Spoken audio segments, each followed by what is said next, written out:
Glória a Deus. Irmãos, eu gostaria de convidar os irmãos para abrir as nossas Bíblias no livro de 1 Tessalonicenses. Peça no finalzinho. 1 Tessalonicenses. Eu não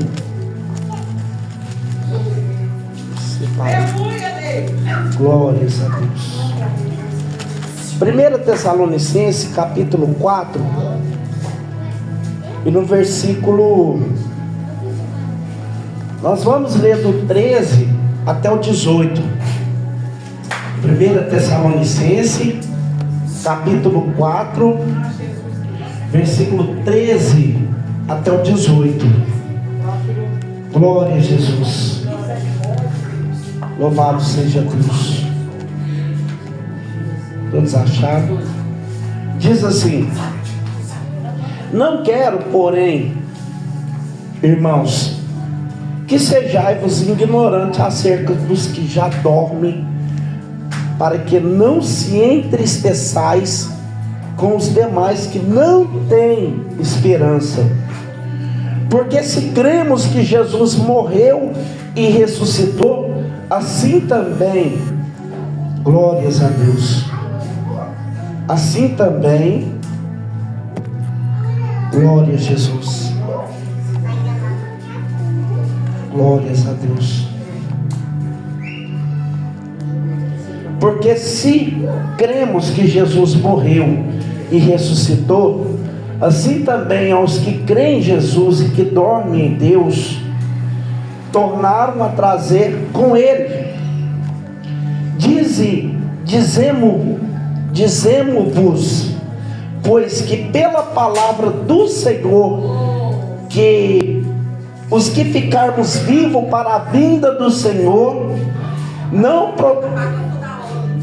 precedemos os que dormem. Porque o mesmo Senhor descerá do céu, com alarido, com voz de arcanjo, com trombeta de Deus, e os que morreram em Cristo ressuscitarão primeiro. Depois nós que ficarmos vivos, seremos arrebatados juntamente com Ele nas nuvens, e encontraremos com o Senhor nos ares. E assim estaremos para sempre com o Senhor. Portanto, consolai uns aos outros com estas palavras. Querido Deus e eterno Pai, essa é a tua palavra. Deus, o Senhor é o poderoso que descodifica a tua palavra para os teus filhos. A tua palavra diz, meu Pai, que o homem natural não entende as coisas do Espírito, porque ela só pode discernir espiritualmente, e por ninguém ela será discernida. Deus, que o Senhor vem de nos dar o discernimento daquilo que acabamos de ler agora. A palavra é do Senhor, o Espírito vem do céu, e o povo do Senhor está aqui aguardando, meu Pai, a tua voz. Fala conosco, em nome do Pai, do Filho e do Espírito Santo de Deus. Amém. E graças a Deus. Podem assentar e glorifiquem o Senhor com as palmas. Glórias a Deus. Irmãos, esse assunto que nós iremos tratar agora é um dos assuntos mais pertinentes e mais esperado pelo povo do Senhor. A carta que Paulo escreveu aos Tessalonicenses, ela foi escrita em 50 depois de Cristo, na sua segunda viagem missionária. Paulo, ele passou na igreja de Tessalonicenses, e ele passou lá e trouxe ali algumas doutrinas que o povo estava fazendo confusão na mente. O povo estava trazendo algumas doutrinas que seriam coisas de gnósticos, que atrapalhavam o crescimento da fé e a interação das pessoas em Cristo Jesus, dificultando as pessoas de acreditar nas promessas que estava relacionado através da palavra do Senhor, né? Então alguns dos irmãos, uns acreditavam que haveria arrebatamento, outros acreditavam que não haveria o arrebatamento. Alguns acreditavam que morreu, acabou, que não tinha mais probabilidade para as pessoas que já partiram, né? E Paulo, ele quis ali narrar que as pessoas que morreram em Cristo Jesus ainda havia uma esperança, né? Ele falou assim: como Cristo morreu e ele, através do Espírito de Deus, ele foi ressuscitado, aqueles que morreram com Cristo Jesus também será ressuscitado. Aí ele falou: irmãos, eu não quero que seja ignorante. Ignorante não é aquela questão de querer brigar, de dar mal resposta. Não, Paulo estava falando: não ignore esse ensinamento, porque é um ensinamento revelado pelo Espírito Santo de Deus, que trata do arrebatamento da igreja. Arrebatamento significa harpazo. Harpazo é rapto, é arrancar a força, é tirar, é extrair. O arrebatamento, meus irmãos, ele tem 4 tópicos, né? O primeiro é a ressurreição. A ressurreição é o maior milagre do arrebatamento. O segundo tópico é a reunião, ou seja, a comunicação. O segundo tópico é a comunicação. Todos serão comunicados desse episódio. O terceiro tópico é a transformação. O terceiro tópico é a transformação. Todos serão transformados.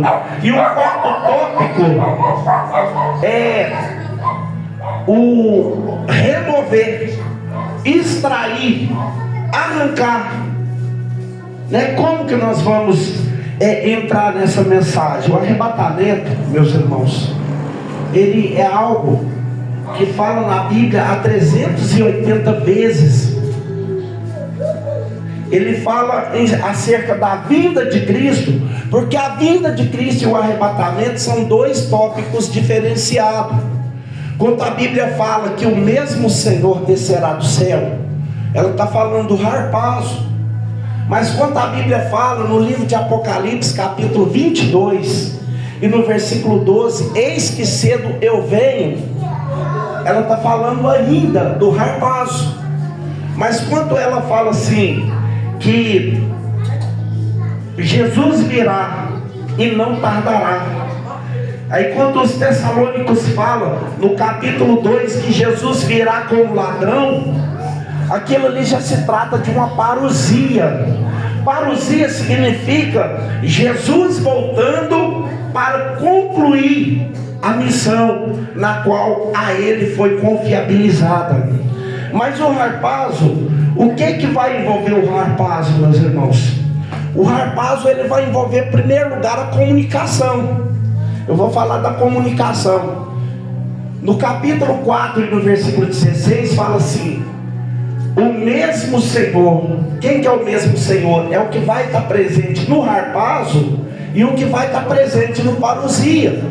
Só que no harpazo ele vem buscar, na parousia ele vem julgar, ele vem concluir, ele vem eliminar o inimigo, ele vem colocar o domínio, ele vem concluir o rei, porque ele é o rei, mas ele ainda não é o rei, ele não reina na sua totalidade.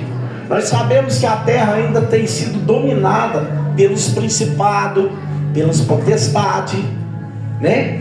Pelos dominadores dos lugares celestiais, que são os demônios, que são as entidades, né? Os demônios. Até no livro de de 1 João capítulo 5, versículo 19, está escrito assim, que nós somos de Deus, mas o mundo inteiro jaz no maligno. Então quer dizer, o mundo não é de Deus? É. Mas por que ele ainda não tem o controle? Porque ainda não chegou a hora dele fazer com que o seu controle seja totalmente aplicado em todas as áreas. Vai chegar a hora que ele vai fazer isso. E como que nós vamos concluir esse ensinamento? A Bíblia fala, meus irmãos, que o mesmo Senhor descerá do céu com alarido. O que é um alarido? Um alarido é um barulho, é um estrondo. Esse barulho, eu posso acreditar que é o mesmo que aconteceu na vida de Lázaro. Lázaro, sai para fora. Esse barulho é a voz do arcanjo para despertar dentro desse alarido, é para repreender o espírito da morte e para despertar quem, pregador? Aqueles que dormem no Senhor. E eu quero lembrar que esse dormir aqui não é o dormir da alma, porque a nossa alma não dorme, que dorme é o corpo. O corpo vai voltar para o pó e a alma continua acordada. Mas para mim falar isso eu tenho que ter embasamento bíblico. Apocalipse capítulo 6 versículo 9 fala que as almas daqueles que estavam debaixo do altar estavam pedindo por justiça. Então quer dizer, ela estava acordada, ela estava vendo tudo que estava acontecendo na terra. Apocalipse capítulo 6 versículo 3, a alma torna a reclamar, pedindo o auxílio de Deus.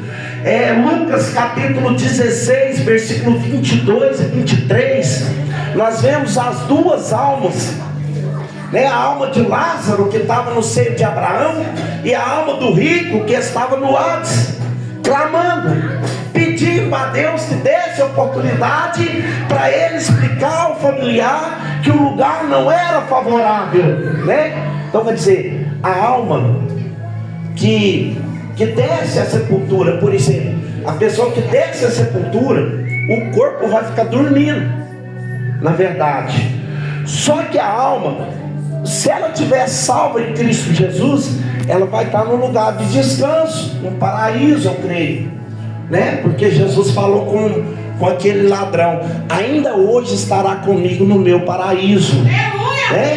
Mas se ela não for salva, aí aonde que ela vai? Ela vai para um lugar de tormento, igual foi a alma do rico, que o rico falava: pai Abraão, manda que Lázaro molhe a ponta do seu dedo e me refresque a língua, porque eu estou nesse lugar de tormento.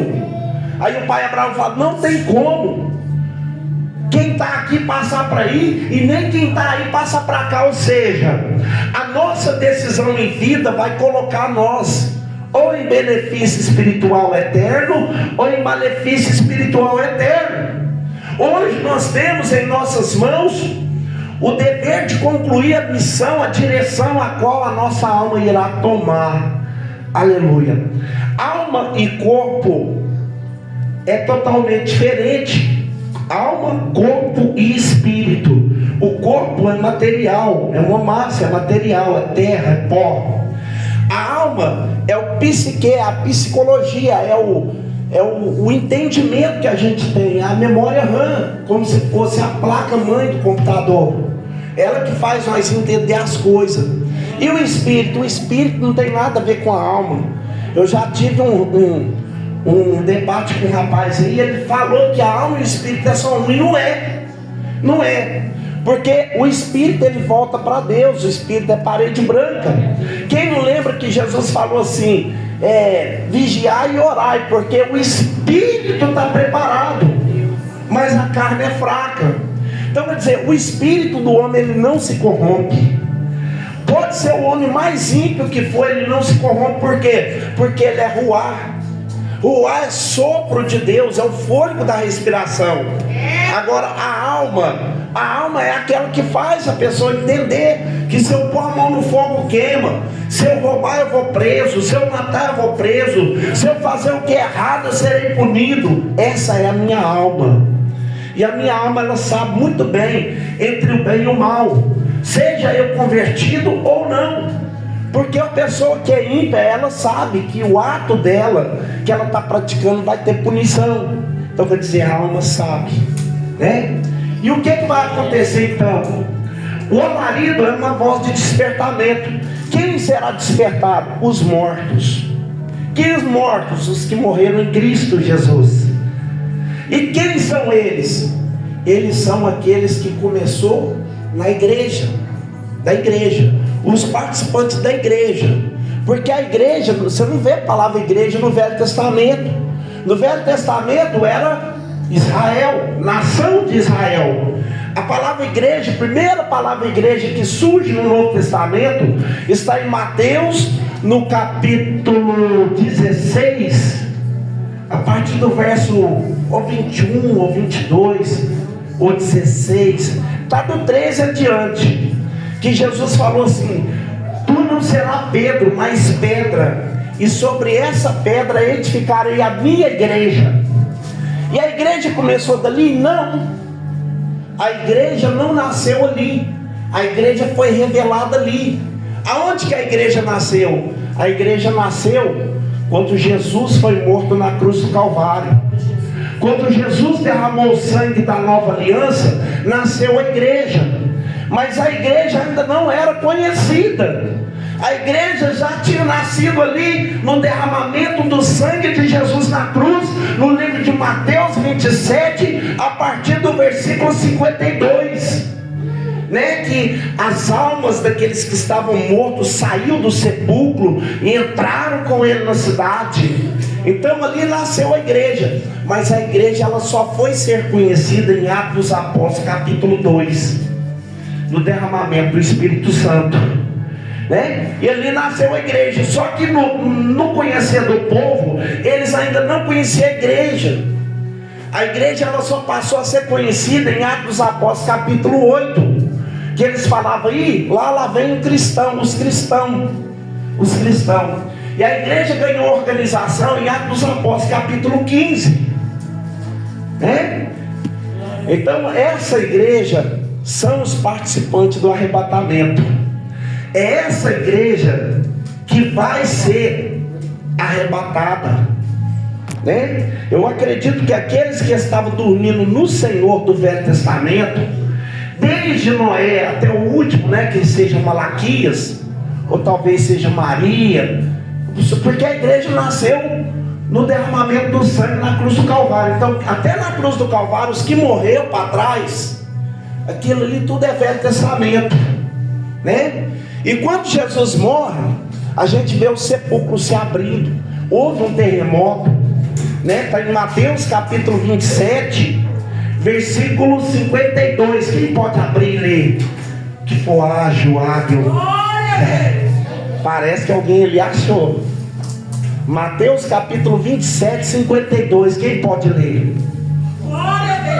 É aqueles que desde do primeiro que morreu lá no Velho Testamento até o último, é esses mortos aí que você vai ler agora. Mateus capítulo 27, versículo 52. Quem pode ler em voz alta?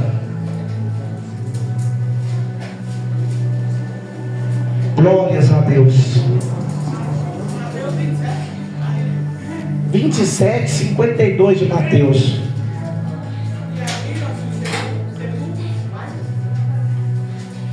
Achou aí? E abriram-se os sepulcros, e muitos corpos de santos que dominaram, que dormiam, foram ressuscitados. E saindo dos sepulcros, depois da ressurreição dele, entraram na cidade santa e apareceram a muitos. Tá vendo?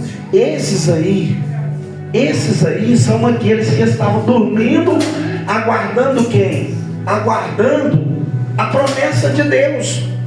O que é a promessa de Deus, meus irmãos? A remissão. E por onde a remissão vinha? Pelo sangue do Cordeiro. Mas era aquele cordeiro bichinho? Não, aquele cordeiro tinha que ser morto todo ano. Ia ser um cordeiro que ia expiar, que ia purificar o pecado das pessoas por inteiro, de uma vez. E no livro de Hebreus capítulo 9, e no versículo 20 e 2, está escrito assim, ó: sem derramamento de sangue não haveria remissão de pecado. Então quer dizer, os que morreram lá do Velho Testamento até o derramamento de sangue do Senhor Jesus na cruz do Calvário, são aqueles que saíram da catatumba. Então quer dizer, o arrebatamento para eles já aconteceu. Já aconteceu para eles. Já aconteceu. Eles já estão aguardando o juízo final, mas eles ainda não foram galardoados. Porque esse dia, meus irmãos, vai ser a igreja, vai ser o todo unido, vai ser todo mundo. Eles estão aguardando o dia do galardão. E o que vai acontecer? Vai haver o alarido. Quando o alarido soar, aí a voz do arcanjo vai soar leste, oeste, norte e sul. Aí todos vão reunir. O que vai acontecer? Até quem já morreu, que foi salvo, que está lá no paraíso, sabe o que vai acontecer? Ele vai ter que sair do paraíso, entrar no corpo dele lá na catatumba. Aonde que tiver o corpo dele, ele vai ter que entrar no corpo dele. O corpo, porque o arrebatamento é um milagre. Vai entrar no corpo dele, o corpo dele vai ressuscitar.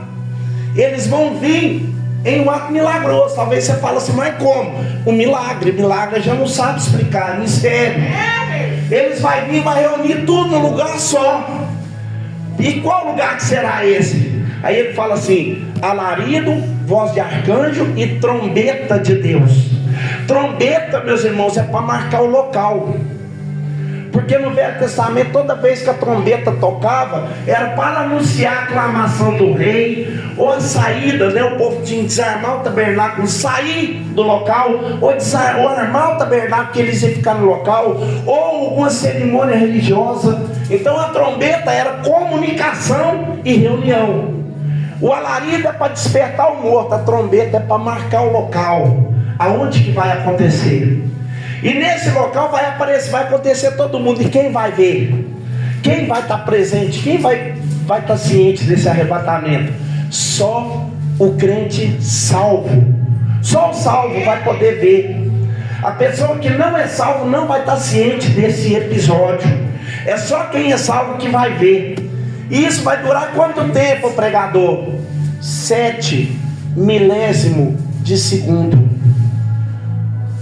1 Coríntios capítulo 15 e no versículo 52, no abrir e fechar de olho. No abrir e fechar de olho, 7 milésimos de segundo. Você piscou, aconteceu o arrebatamento. E depois que todos estiver transformado, aí vai acontecer a transformação. Aquele corpo diabético, aquele corpo doente, aquele corpo cansado, aquele corpo manco, aquela pessoa que não tinha visão boa, cego, que não ouvia, que não falava, que não pegava, que não tinha cabelo, corpo defeituoso, ele vai deixar de existir. O corpo vai deixar de existir. Por quê? Porque vai haver uma transformação. O corpo corrupto. Se você quer saber mais, o meu tempo não dá, mas está em 1 Coríntios capítulo 15, a partir do verso 51, né? Começa a fala que aquilo que é corruptível se revestirá de incorruptibilidade, e que é mortal se revestirá da imortalidade, né? Aí vai haver a voz: tragada foi a morte pela vitória. Pela vitória. Então todo será transformado.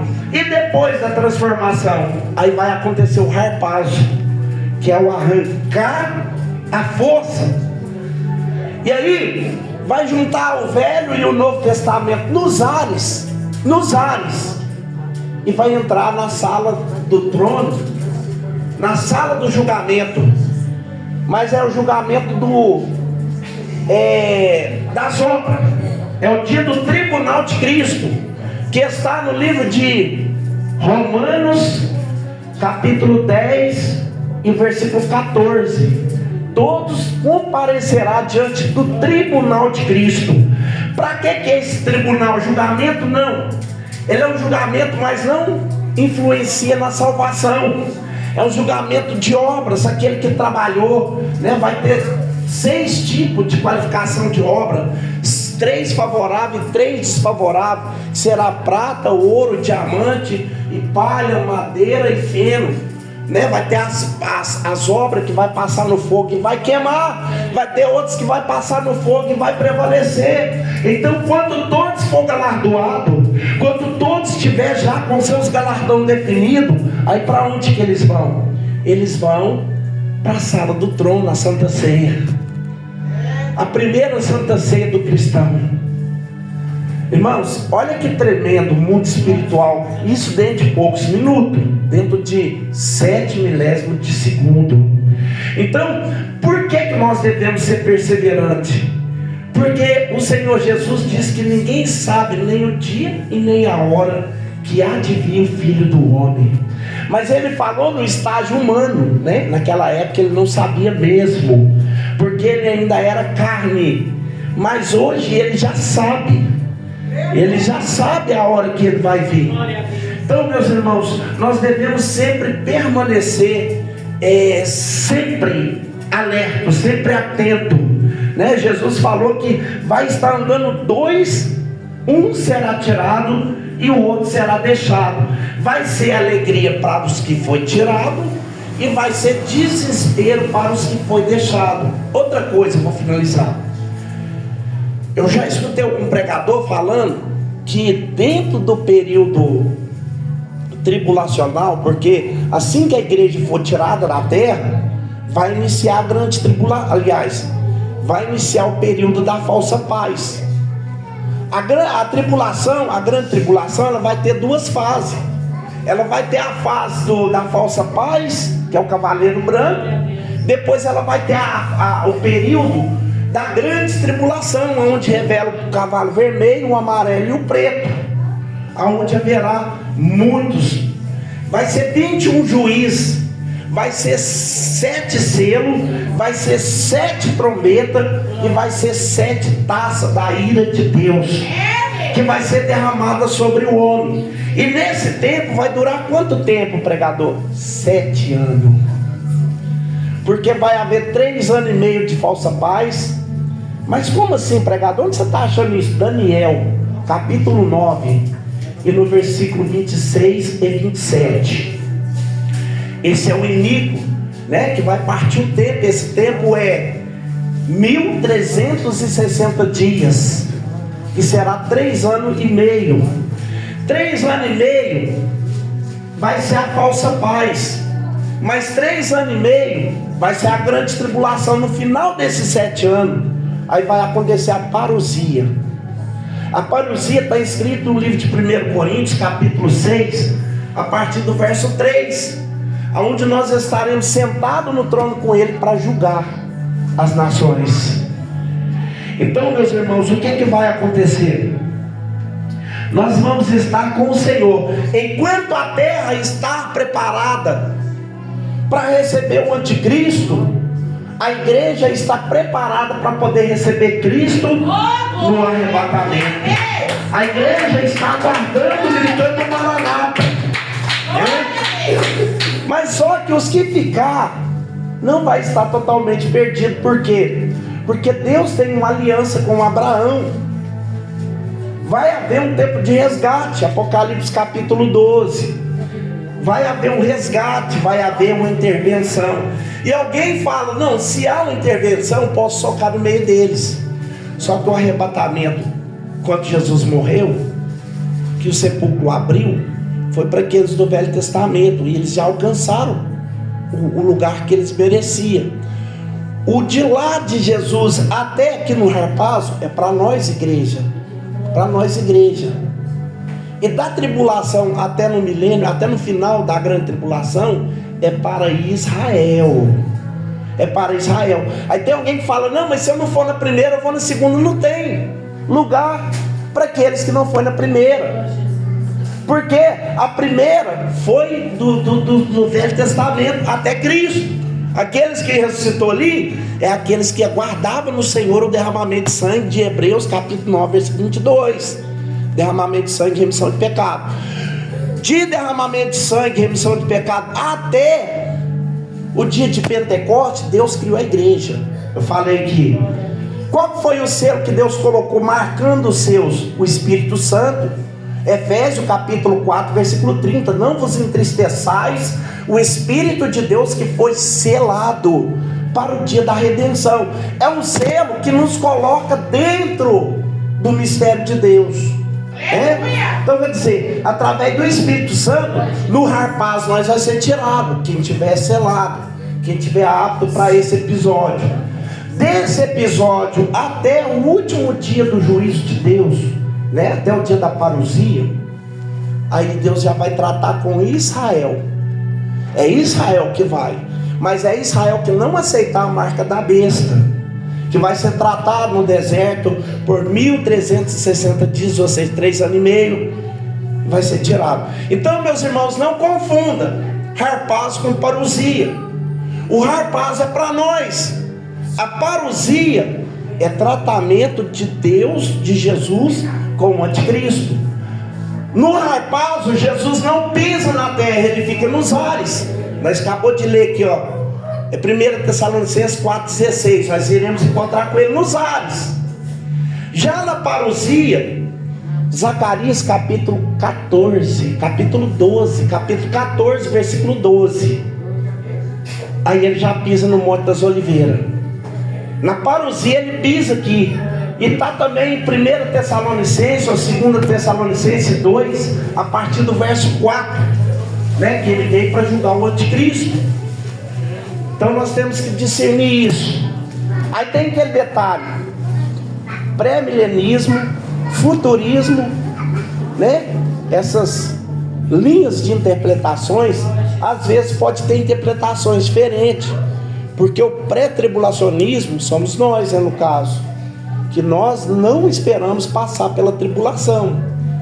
Agora, o futurista já fala que o arrebatamento vai ser dentro da grande tribulação.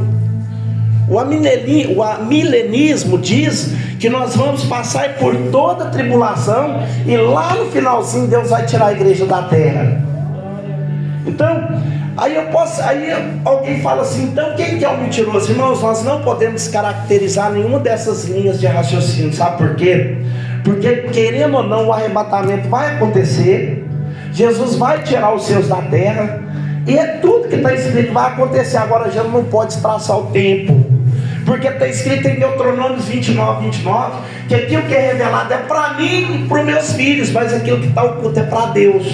Então a terra que eu não tenho para pisar, eu não posso pisar que eu vou cair. Eu só piso até onde eu tenho chão para pisar. Então que nós sabemos que vai acontecer o arrebatamento, que Jesus vai vir buscar a sua igreja, e que nós temos que estar preparados para poder receber Jesus Cristo na nossa vida, para nos tirar desse lugar. Amém, meus irmãos? Glórias a Deus. Quem entendeu diz a glória a Deus. O arrebatamento vai acontecer de duas formas. O crente salvo, ele vai ser transformado, ele vai ser ressuscitado e transformado na hora, para poder subir com Cristo Jesus. Mas o crente que não foi salvo, ele só vai ser ressuscitado lá em Apocalipse capítulo 20, versículo do 11 até o 15. E lá vai ter alguns também que às vezes na grande tribulação vai renunciar à besta e vai aceitar Jesus. Eu creio que vai aceitar a salvação, porque está escrito lá no capítulo 20, no versículo 15: aquele que não foi achado escrito no livro da vida. Então quer dizer, se está dando essa possibilidade é porque vai ter alguém na fila apto para ser salvo de última hora. Então está falando ali, ó: aquele que não foi achado escrito no livro da vida foi também lançado no lago de fogo. Esta é a segunda morte. Ou seja, naquele dia vai ressuscitar os que não creram no Senhor Jesus, mas os que creram no Senhor Jesus vai ressuscitar no harpazo. Amém? E E a ressurreição do morto salvo, ela não é no mesmo dia do morto ímpio, né? O morto que morreu sem a salvação, ele não ressuscita no arrebatamento, não. Ele vai continuar morto. Que dia que ele vai ressuscitar? No dia do juízo final. Só no dia do juízo final, no último dia. E o que morreu em Cristo Jesus? Ele vai ressuscitar para ser arrebatado. Primeiro ele vai sofrer, vai ter o corpo transformado e depois vai ser arrebatado. Né? Então, meus irmãos, olha os privilégios. Isso eu estou falando dentro da Bíblia. Eu não sei se vocês estão notando, mas eu estou citando versículo. Eu não estou contando uma história que eu acho. Eu estou contando algo que está na Bíblia. Amém? Então, por isso nós devemos andar em espírito e em verdade. Porque a qualquer momento vai acontecer esse arrapazo. Né? A gente não sabe se é daqui 10 anos, a gente não sabe se vai ser daqui 20 minutos, ou se vai ser daqui 5 minutos, ou se vai ser o ano que vem, ou a semana que vem. A única coisa que temos que ter a certeza é que está preparado. Agora, meus irmãos, para encerrar, nós iremos receber o benefício pelo nosso desempenho, pela nossa fidelização, pela nossa fidelidade. Eu estou como obreiro na casa do Senhor, dirigindo essa obra. Se eu punir a pessoa por causa que ela fez algo de errado, eu não vou conseguir consertar a pessoa porque ela errou. Porque às vezes eu olho para a pessoa assim, eu falo, fulano arrependeu, mas o coração do homem é terra que ninguém pisa. Às vezes eu vou pegar a pessoa que ainda não se arrependeu, ela mostra para mim que arrependeu, que está pronta, e eu vou lá e coloco ela de comunhão sem estar pronta, né?